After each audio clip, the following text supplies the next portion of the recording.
All right, okay. So thank you all for coming. Thank you, Gila, again, for spearheading this class. Welcome back also. All right, so I want to continue where we left off. Maybe we should actually start at the bottom of page 55. Again, this is a chapter, of course, on holiness. And Rabbi Stans tries to define here what is holy. At first, the answer is that anything that is beyond the rational real is holy, and beyond that which the mind can grasp is considered to be of the holiness real.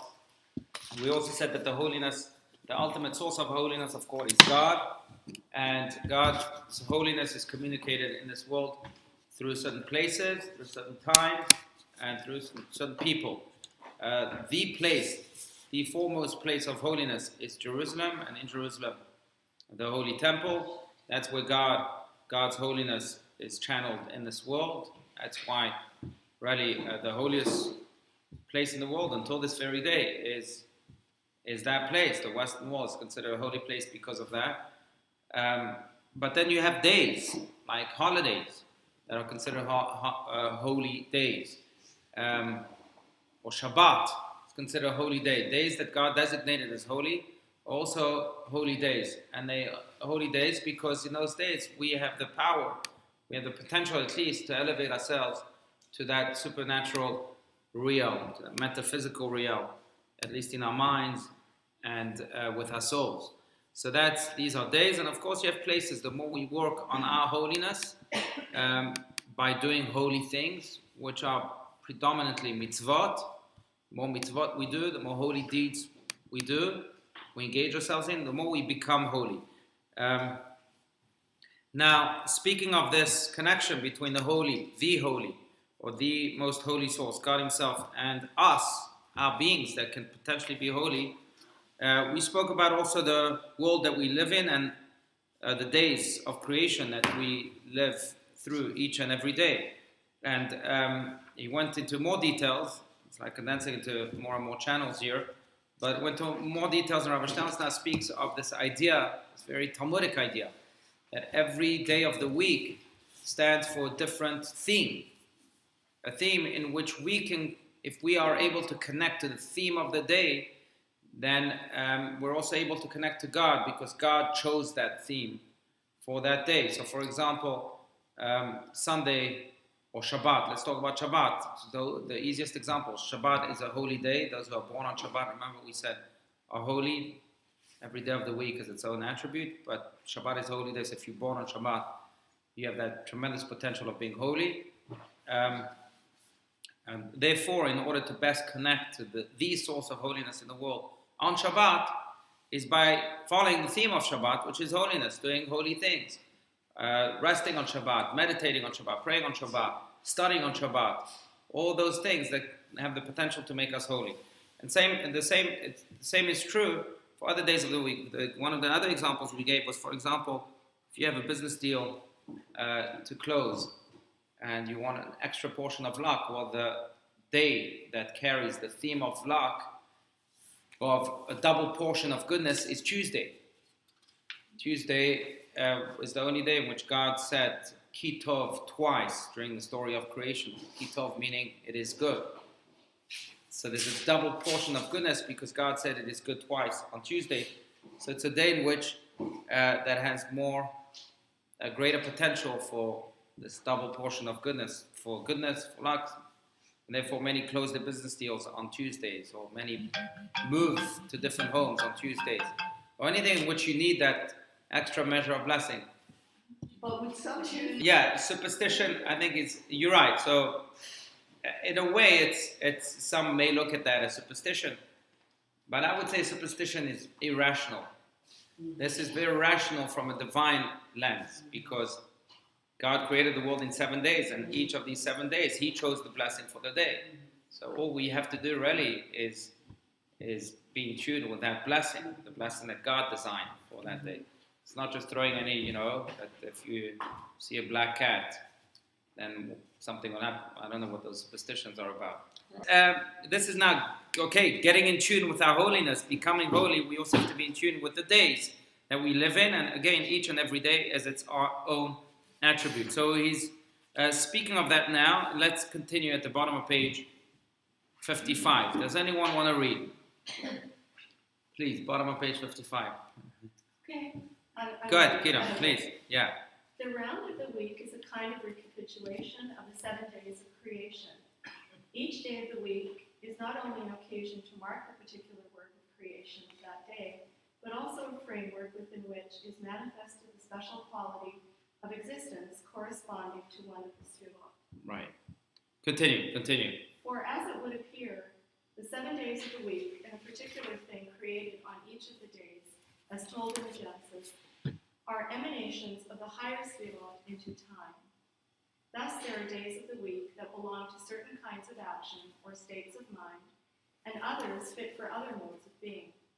Tuesday, for example, being a manifestation of the sefirah of tiferet, beauty or harmony, is considered a day given to success and good fortune, while Monday, the day of the sefirah of gevurah, and Wednesday are considered to have a sometimes hurtful severity. Right.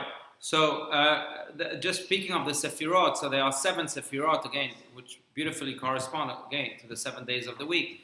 But some of the 13 Petalled Rose editions, by the way, this one I don't think has, but some of the others have actually a graph or a drawing of the 7 Sefirot. I'm not sure which edition, but if you look at this drawing, this graph, no, you don't have it? No. Does this edition have it? That edition? No. Okay. If you look at the graph, or if you just can imagine it for a second, so you have 3 intellectual attributes and 7 emotional attributes, which we spoke about multiple times. These 7 attributes are emotions, but they are divided, if you look at those classic Kabbalistic graphs, they are divided into different parts of our bodies.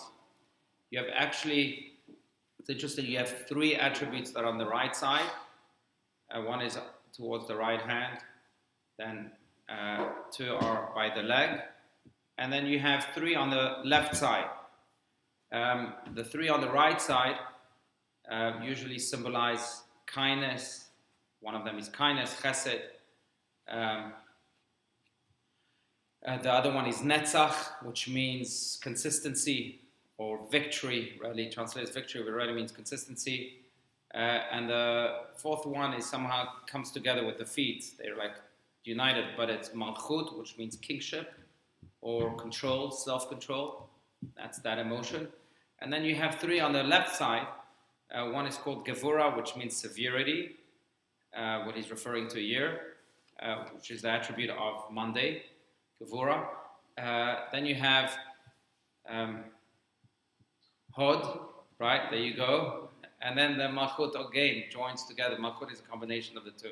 So Hod, it means glory, but it also means, I think best, it could be, as an emotion, it would be best translated as humility, or refraining, or drawing yourself inward. That's what Hod means. So you have the emotions on the left symbolize severity, or more things that are more inward, okay, that don't explode to the outside, while the ones on the right symbolize kindness, and these are usually again attributes that do explode to the outside, that do try and reach, like kindness, that goes as to the furthest place possible on the outside. Now, each day of the week has its own sephira. So each day of the week, this is true not just for the body, but each day of the week has its own also attribute. So Sunday is chesed, kindness. Monday is gevurah, justice. Tuesday is tiferet, which is the most noble of qualities. The middle qualities, by the way, are tiferet and yesod. So you have tiferet, which is the merge of kindness and severity. The best way to explain that is, as parents, you can understand this, but when you say yes, when you're always kind to your children, at the end of the day, you're not going to, that kindness is not going to lead to a good, well-educated and disciplined and focused child, because you'll never know the word no. You have to use the word no from time to time to guide your child in the right path. So you have to, that yes has to have a marriage with the word no. That's Tiferet, where yes and no are married to a point where they harmonize with one another. They don't become opposing forces, but they become, again, like a marriage. So Tiferet is Tuesday. That's why it's a beautiful day, a day of double portion of blessings, as we said. Wednesday is more severe. Wednesday is Netzach, which is, as I said, victory, but victory or consistency, but consistency and victory imply challenge. You have to persist through something when there's something opposing you. So that's Wednesday. And then Thursday is Hod, which is, as we said, the quality of humility or withdrawing. And Friday is the quality of Yesod, which means foundation, and that's also a middle quality, a beautiful quality. Foundation, or I would say the emotion to that is integrity. And then Shabbat is kingship. It's God's kingship, of course, where God reigns in His full glory. And that's the ultimate quality. That's the seventh quality. So each day of the week has its own quality, as we just enumerated. So many marriages are designed to be on Tuesday. They are. Yeah. Again, because it's a double portion of blessing. Tiferet, it's harmony also. That's what you strive for in marriage. But it doesn't mean that they have to be on Tuesdays, right? You can get married on Thursday too. But Tuesday is ideal. I believe the Lubavitcher Rebbe got married on a Tuesday. But now, again, it doesn't mean that if you get married on a different day, or if you have a grand opening on a different day, or if you have a business deal on a different day, whatever it may be, right? It doesn't mean that you're not having the same blessings. But I would put it this way: the potential of you being in tune with with all the blessings that you wish for God to give you, all the blessings that you want God to bestow upon you, that potential exists more on a Tuesday. Doesn't mean that you can't access it on a Wednesday or Thursday, but on a Tuesday it's easier. You'll have to knock on the door a little less, or the door might be unlocked. All you have to do is open it. Doesn't mean that on Wednesday you won't access the same blessings, but you might have a lock on the door. You might need to open it with a key. You might need to knock a few more times, but they're still accessible on every day. And again, we're talking about Tuesdays, but every day has its own blessing, right? So if you're trying to be more severe, if you are working on controlling yourself, and you want to do an exercise for that, or you want to go to therapy for that, do it on a Monday. So Monday is a good day for that. Monday is the day where therapists and psychologists should be the busiest. Is that true, though, in reality? Yeah. But Wednesdays is a beautiful day, though, because, I mean, it means consistency, which is what we are creating here. Or victory, right? Netzach. But it also implies, my father's an aeronautic engineer, so he says this very often, that the only way a plane can fly is if it has opposing winds. That's how a plane flies, takes off. And he says, same is true for human beings. The only way you can fly is if you have a position. And that's challenges make us grow, make us fly the most in life. So Wednesdays are like that. And it makes sense. It's also in the middle of the week. People are already weary and they are looking forward to the end of the week. So you got to be consistent. What do you mean by a position? Opposition. Oh, opposition. Opposition, yeah. Another, not that this is related so much, another analogy is from a term called crabbing, I think. So it's an aeronautical term that if the winds, what? Crabbing? C-R-A, Google it. Crabbing.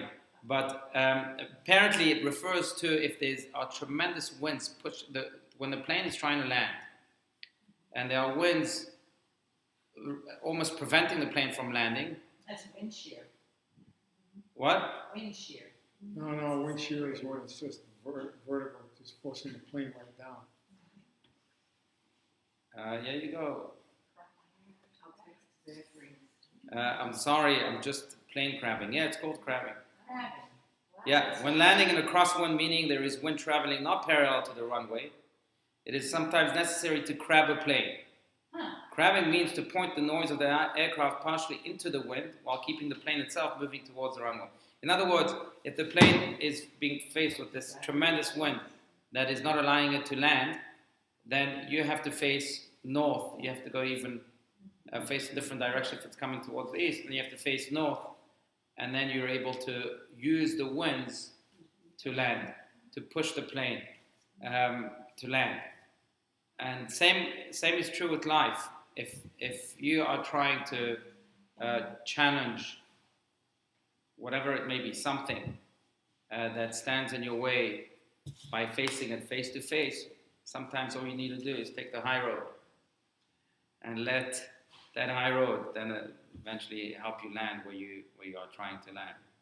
You have to go even higher. You have to face north. But that's another analogy from the world of aeronautics. But okay, but that's Wednesday. Wednesday is that consistency. And every day, I mean, if you're in tune with those attributes, sometimes you can say, "Oh, and I understand why my day is going like this." Very, very often these days. And by the way, Kabbalists, until today, many wake up in the middle of the night. There's an age-old tradition, dates back to at least the days of the Talmud, called Tikkun Chatzot. Tikkun Chatzot is a tradition where scholars, Kabbalists, the sages would wake up in the middle of the night at about 1 o'clock in the morning, after midnight.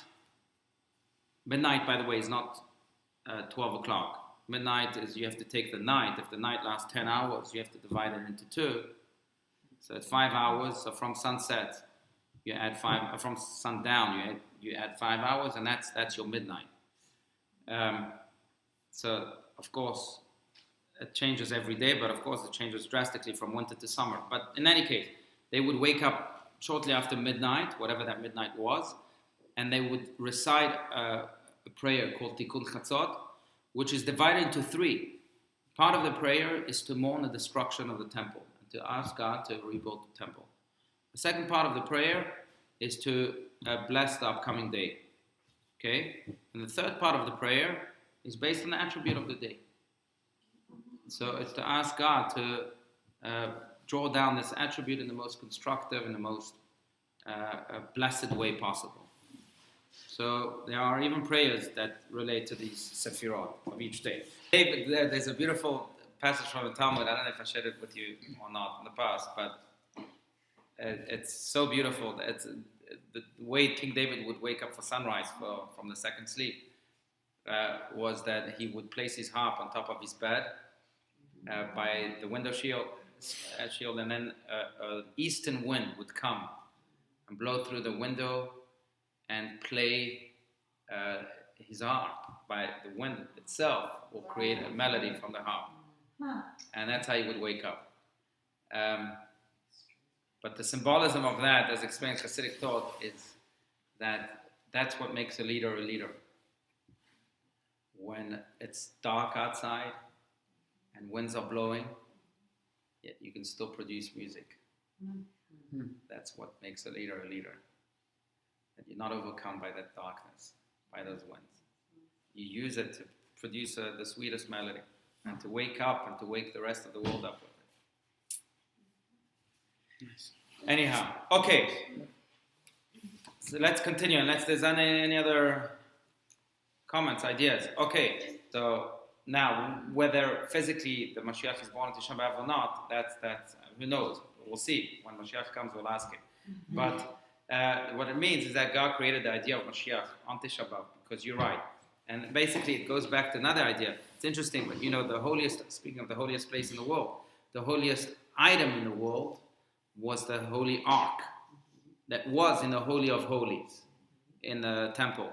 Now the ark had something mysterious and miraculous attached to it. The ark had a cover with cherubim that were formed like two baby faces, and they had wings of an angel. And what's interesting is that one of the duties of the high priest, when he walked into the Holy of Holies, each and every year was that he had to look at the ark and see if those faces on top of the ark were facing each other. Because there would be times in which those faces were not facing each other, again, miraculously. And that would mean, if the faces were not facing each other, it means that God was not pleased with his nation and that they have to go repent, even more so than they usually did on Yom Kippur.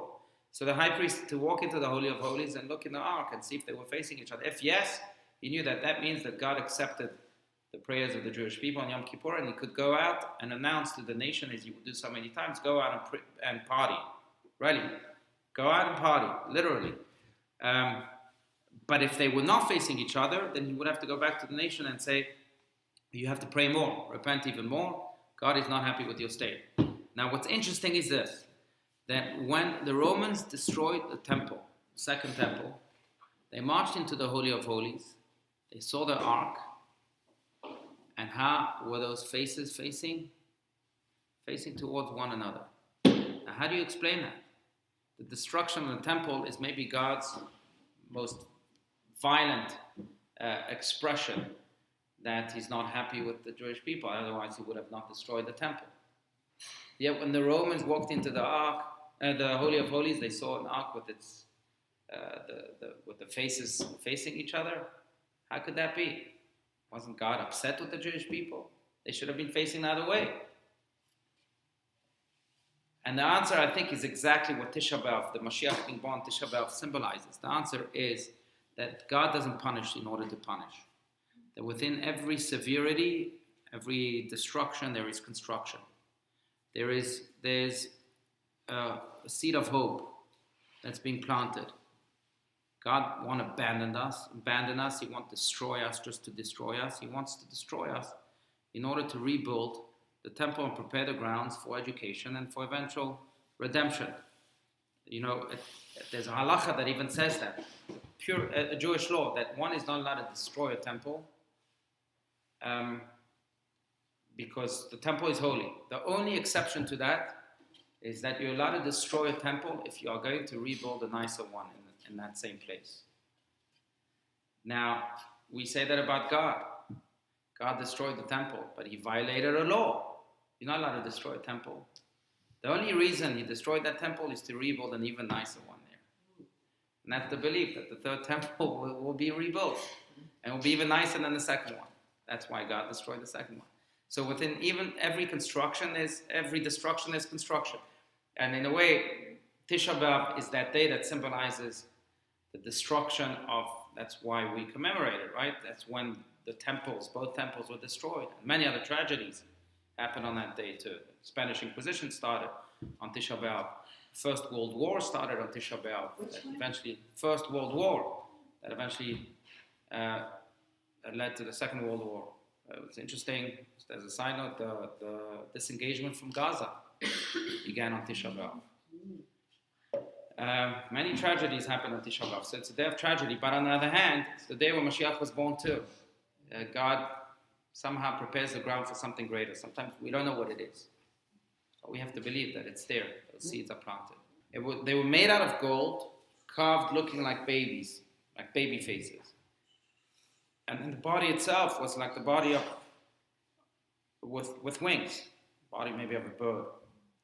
And those were made out of complete gold. And what's interesting, what's interesting is that God would then speak to Moses. They would carry this ark, right, in the desert and so on. When God would speak to Moses, God's voice would be sounded from in between those two faces. That's where God's voice would emerge from. Why? Because you know where God rests. Where can God's presence be found? In the in-between space that we create in life. In-between space between you and I. In every relationship, it's like that. If I believe that I'm the boss and it's only about me, and God doesn't dwell there. But if I create space for the other, then God says, okay, I'll dwell in that in-between space. That's why the Talmud uses specifically the words Shechina Shuya Beinehem, for husband and wife, that if it's a successful, if it's a happy marriage, then God comes and dwells with the couple. Where does He dwell? Beinehem, in between them. That's where God is. God dwells in between. The rabbi, I mentioned that, I think the soul study class on Sunday mornings, but the rabbi of Tekoa, which is a city just outside of Jerusalem.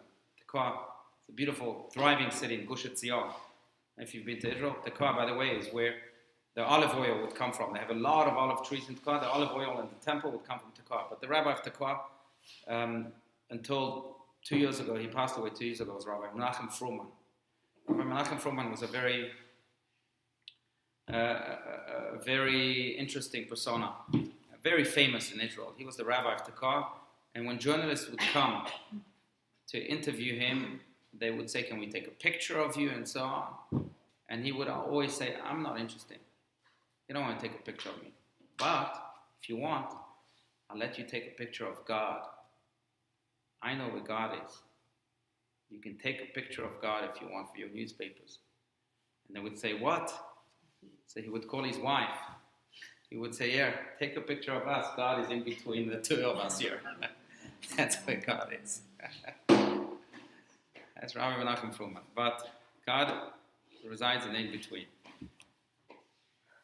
The ark itself was built out of gold too, but it's interesting because it had multiple layers. It had an outside layer and an inside layer of gold.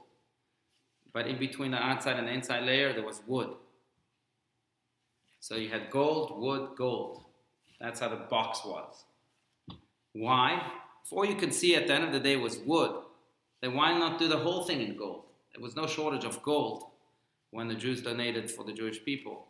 They gave more than enough, which I wish would happen for our building companion too. But they gave more than enough. So there was no shortage of gold. Why not just build the whole thing in gold? You're not going to see the wood anyway. And the answer is because the ark really held the Torah. What does the Torah represent? The Torah represents, on the one hand, gold. Gold, which means it's rare and it's eternal. It doesn't change with time. You know, not long ago there was an archaeological finding of golden coins in the sea that have been there for 2,000 years. Golden things. The gold is not affected by the outside. Gold doesn't change. That's the Torah. On the other hand, the Torah also has to be like wood. It has to come alive. If you only use the Torah as an intellectual tool, not to fill you with passion and life, then you've missed the point. So the place that housed the Torah, housed the tablets, the broken tablets were in the ark, came to represent what Torah represents. And on the one hand, Torah does not change, and we have to connect to that which never changes. It's divine. On the other hand, we have to live it. We have to be passionate like wood. Anyhow, there's many other ideas of symbolism for the ark, but let's continue. Next paragraph. Where were we again? Also the hours and portions of the day. Does anyone want to read? Please, Amy, go for it. Also, the hours and portions of the day have their rhythmic patterns according to the subtle influences of the Sifrot, as reflected by the slanting rays of the sun. Mm-hmm. The morning hours are the well-favored ones. The afternoon is largely under the influence of the Sephira of Geburah, growing ever more stirring as evening approaches, while the time from midnight to dawn is the time for the manifestation of the finer and gentler qualities of Tiferet. Right. Okay, so the day itself is divided into three, as you know. And that's why, by the way, again, I'm speaking of the customs of the Kabbalists and the sages, they would immerse themselves in prayer, sometimes for 4 or 5 hours in the morning, because that's when God is most kind, so to speak. And then during the day and the afternoon, it was time for work. And then in the evening, it was time for study. Because again, these are more finer and gentler, it's a more finer and gentler time of the day. So when we lead our days, we can have that in mind. It makes a difference. It makes a difference. If we can be open and receptive to the kindness of God in the morning, and then to the severity of work in the afternoon. Now I know it doesn't mean that you have to pray all morning long. You still have to go and work in the morning and in the afternoon. But be receptive to those big ideas. Then I think the efficiency of our actions will be greater. There's a beautiful passage of the Talmud that speaks about how God divides His day. God divides His day into 4, and it's connected to this sephirah, the way these sephirot are. The first 3 hours of the day, so it's a 12-hour day, so the first 3 hours of the day, God, Yoshev v'lomed Torah, He sits and He studies Torah. The second hour of the day, 12-hour day, then, from whenever sunrise is sunrise, again, it changes. Put sunrise today, 5 something. Early. So from whenever sunrise is until whenever nightfall is. So but it's not always 12 hours. Sometimes the hours are not 60 minutes. They're shorter, right? But if you have that idea of 12 hours, you divide into 4. So God, the first hour of the day, He sits and studies Torah. The second set of 3 hours, He nourishes the world from the eggs of a lice to the shells of a fish, that's what the Talmud says. The third set of 3 hours, God judges the world. And the last set of the 3 hours, He plays with the fish called Leviathan. Leviathan is a big whale. It says that the Leviathan will be part of the feast of the righteous when Mashiach will come. We'll have the Leviathan and all enjoy the Leviathan. God plays with the Leviathan. So what does it mean that He plays with the Leviathan? That God plays with the fish? He's got nothing else to do the last 4 hours, the last 3 hours of the day? What does it mean? You can come help me put the kids to sleep. You can come to many other things, to play with the fish, with the Leviathan. So Leviathan really represents, and there's a whole idea, the whole discourse about that, but basically what the Leviathan represents is, it represents those Jews who even when it's hard, or those human beings, that even when it's hard, they are still walking with God. Leviathan comes from the word Levi. Levaya, means to escort, accompany. That's what it means. Burial ceremony is called a Levaya, that's because you escort the one who passed. That's what it means. So even when it's hard, even when it's late at night, even when you're tired, even when you have no strength for anything, you are still walking with God. God comes and plays with you. He cherishes that most. And that's what He really does. That's why it says that the righteous will feast over the Leviathan. It really means those who walked with God, even when it wasn't comfortable, even when they had challenges and so on, God will come and provide a meal for them. So that's what God does. At the end of the day, even, which means, Rabbi Stanzel often says, the author of this, that God doesn't want holy people doing holy things. God wants unholy people doing holy things. That's what He cherishes the most. And if you're tired and feel unholy, yet you still walk with God, then God will come and play with you. Anyhow, but I think if you take those 4 things that God does, it corresponds also to the 3 sefirot of the day.